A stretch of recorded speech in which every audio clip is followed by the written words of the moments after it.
which is where you make a small percentage off of each client. These can look like hair franchises like Hair Cuttery or Great Clips or Sport Clips. Or you can do booth renting. So booth renting is going to look like working in a private owned salon and renting the space that you're using and paying the money directly to the salon owner. So you keep your money from your clients, but you have to pay rent from your space to the salon owner. Now, it's never recommended for someone directly out of hair school to do a booth rent because you have no clients virtually. So it's always best, quote unquote, to do commission. I had a classmate named, we're gonna call her Pinky, like the color pink. We're gonna name her Pinky. So my classmate Pinky said that she got a position in a private owned salon, and she was like, she could hook me up if I talk to the owner.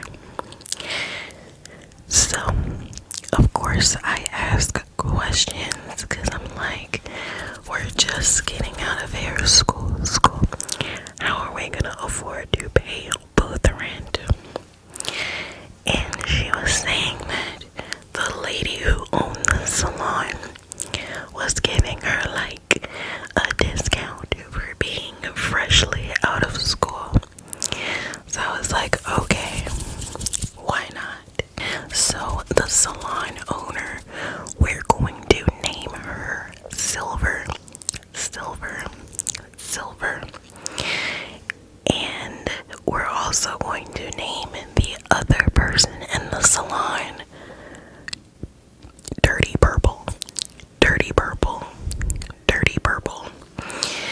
So I spoke to the salon owner, and she was more than happy to have me working in her salon. Mind you, this is a brand new salon. Honestly, I don't even remember it being open when we started working there. Open to the public. So I was like, how am I going to pay you? And she was like, for the first couple of weeks, I think she said that I didn't have to pay anything, which was a red flag. I didn't have to pay anything. I had no clients, so I was relying on her walk-in availability. That means the people that walk into the building with no appointments, so that they could go to any hairstylist that was open. That's a way to build clientele. She said that I didn't have to pay booth rent for a while. Okay, let's just keep that in mind because I don't remember the exact what she told me, but I do know that it was low. It was a low price. We're free. So I'm like, cool. When can I move in my stuff? You can move in your stuff now. I said, bet. Now, when I started working there, my classmate Pinky, me and her were really cool like this. And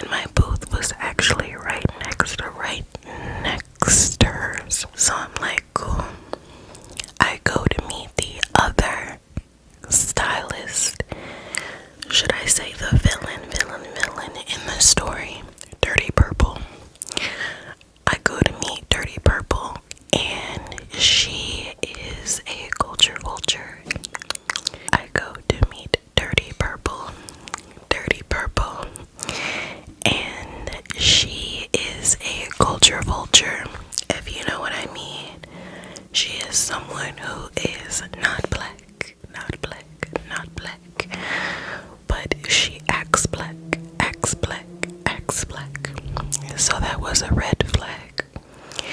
She was kind of standoffish, kind of not pleasant to be around, and I just decided to keep my space away from her. But me and Silver and Pinky had a very good relationship. Now, the reason Dirty Purple is in this story because she's the one that created the conflict. I worked in the salon for a couple months. It was a while, I do know that. It was quite some time. Co-worker or my classmate Pinky and I were both having issues getting clients because there were no walk-ins. The salon also wasn't even completed construction-wise, so it looked kind of meh inside.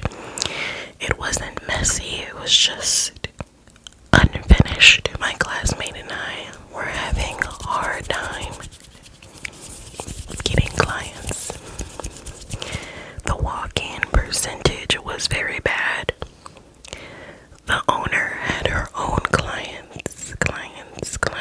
So did her best friend, Dirty Purple.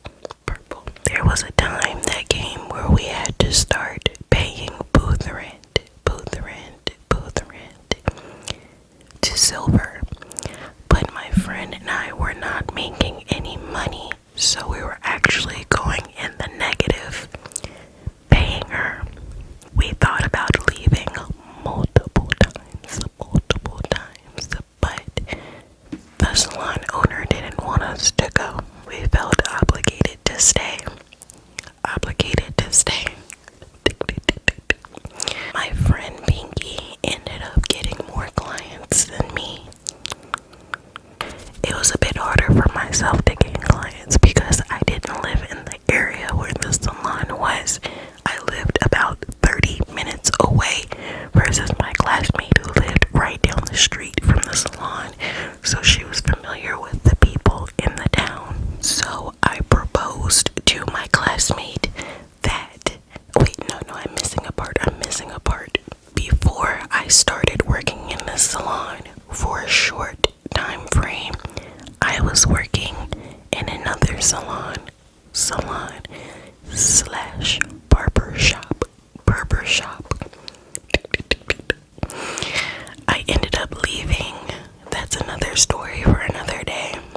From that salon, as a new stylist, I still posted my work from that salon on Facebook, on social media, to bring in more clients and gain popularity. This part is very important, so keep that part in mind. I tell my classmate Pinky that I am trying to work in a hair cuttery, which is commission based, because I needed money. I had no money. I was broke, funding someone else's dream. So she knew, and I know that she didn't tell anyone. My big mistake was adding everyone in the salon on Facebook, social media. So that's me, Pinky, Silver, and you guessed it, Dirty Purple.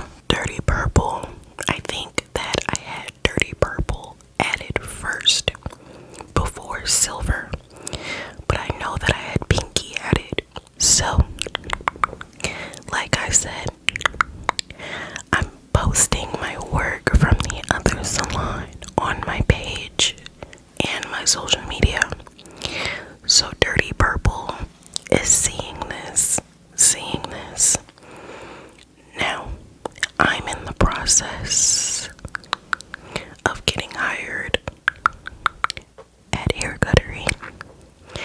I had to do extensive training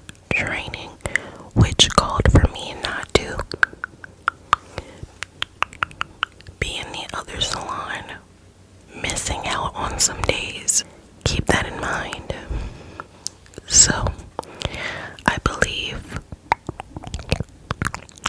on my final day of training for hair cuttery, I get a text from Silver, the salon owner,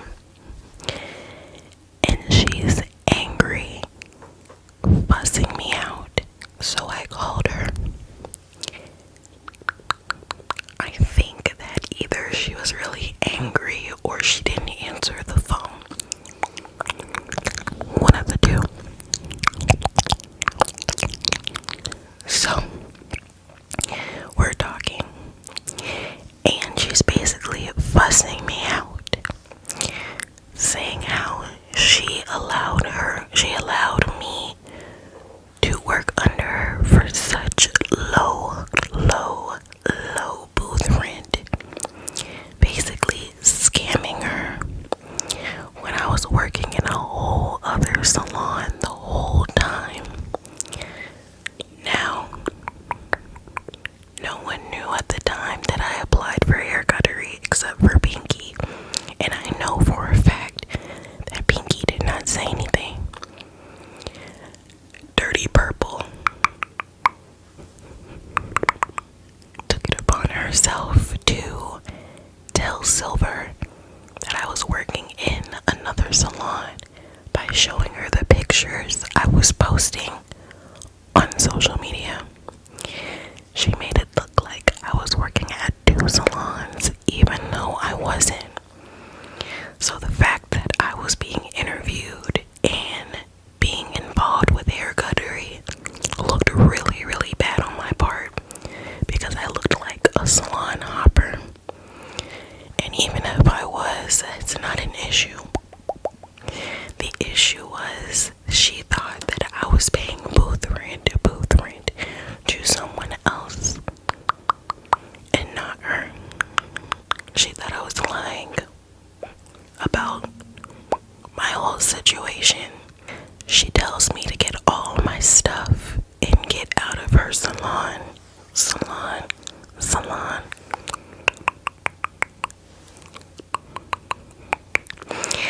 And she was just furious with me. She didn't listen to anything that I said. She wasn't trying to hear me out. She automatically trusted her best friend.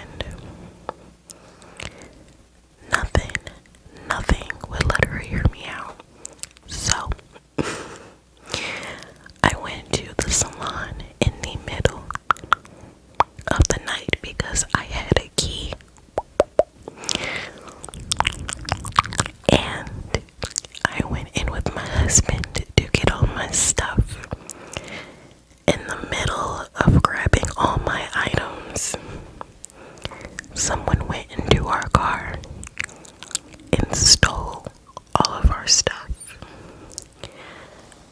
My husband and I were planning to spend the night at my sister's house with her then husband.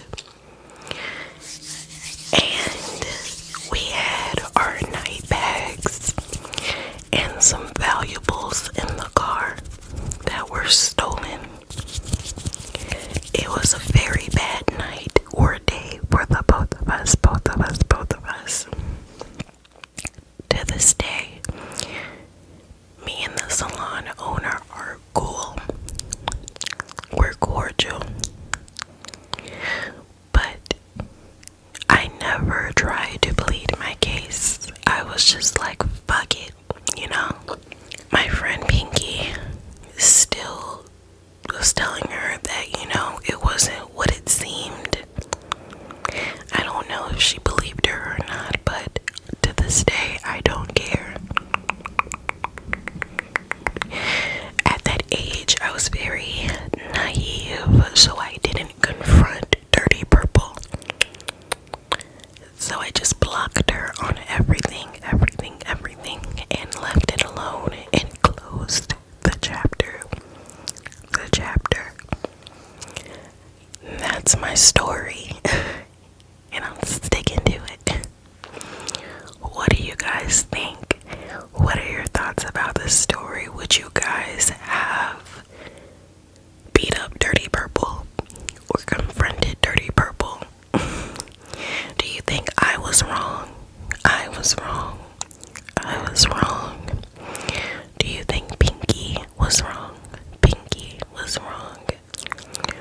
or silver. Let me know what you think down below. Subscribe.